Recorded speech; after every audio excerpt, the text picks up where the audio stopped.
เจริญพรศรัทธาญาติโยมนะวันนี้ตรงกับวันอาทิตย์นะวันอาทิตย์ที่ 21 เดือนมิถุนายน ปี 2569 ต่อจากนี้ไปอาตมาก็จะได้ทำวัดเช้าที่โบสถ์อันศักดิ์สิทธิ์ภายในวัดศรีกันพุทธสยามเป็นการทำวัดเช้าร่วมกับพระอาจารย์สุโรธดังนั้นแล้วท่านใดที่ได้รับชมรับเห็นคลิปนี้ขอบุญกุศลที่ได้ประพฤติปฏิบัติกระทำนี้จงสำเร็จแก่ญาติโยมผู้ที่รับชมรับเห็นนะขอให้ผู้ที่รับชมรับเห็นได้บุญได้กุศลในการทำวัดเช้าด้วยนะก็ขอให้ญาติโยมอนุโมทนารับบุญด้วยกันนะในการสวดมนต์ทำวัดเช้าต่อไป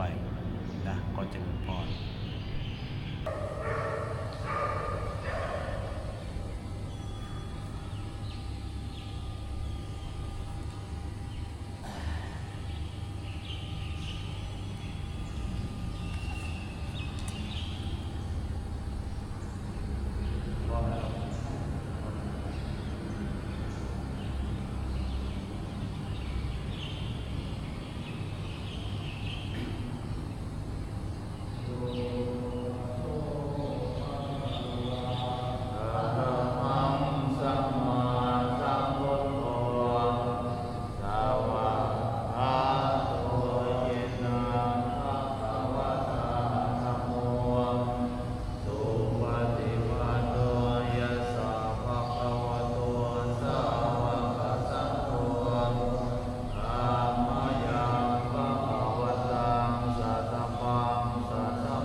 สัมพุทโธ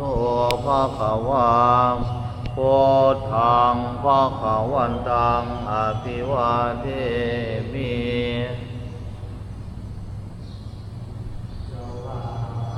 โตภควตาธัมโมธัมมังนามัสสามิอุปฏิปันโนภควโตสาวกสังโฆสังฆังนามามิ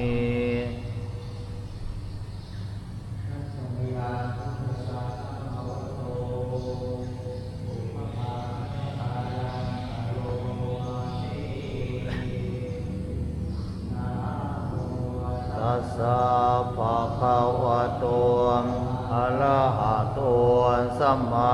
สัมพุทธัสสะนะโมตัสสะภะคะวะโตอะระหะโตสัมมาสัมพุทธัสสะนะโมตัสสะภะคะวะโตอะระหะโตสัมมาสัมพุทธัสสะ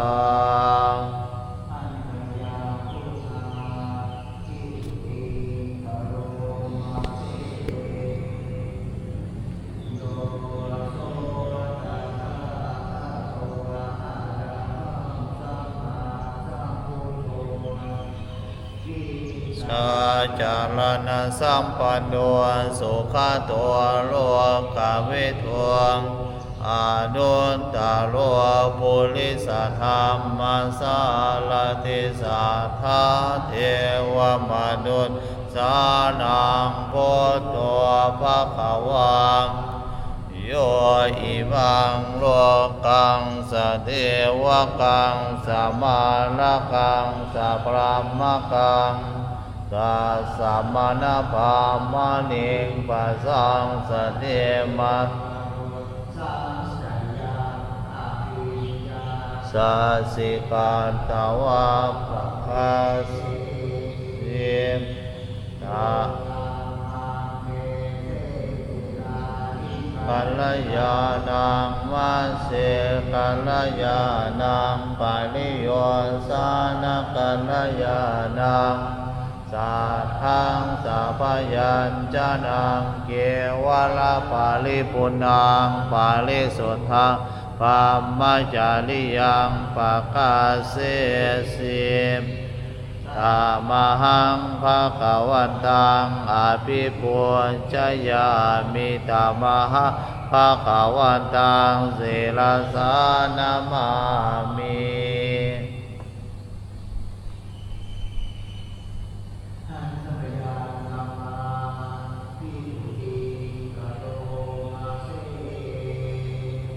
สวากขาโตภะคะวะโยโสสวากขาโตภะคะวะตาธัมโมสันทิติโกอาการิโกเอหิปัสสิโกโอปานายิโกปัญจตังเวทิตาโพเวนโยเฮธัมมังธัมมังอภิปุจยามิธัมมังธัมมังศิรสานามามิ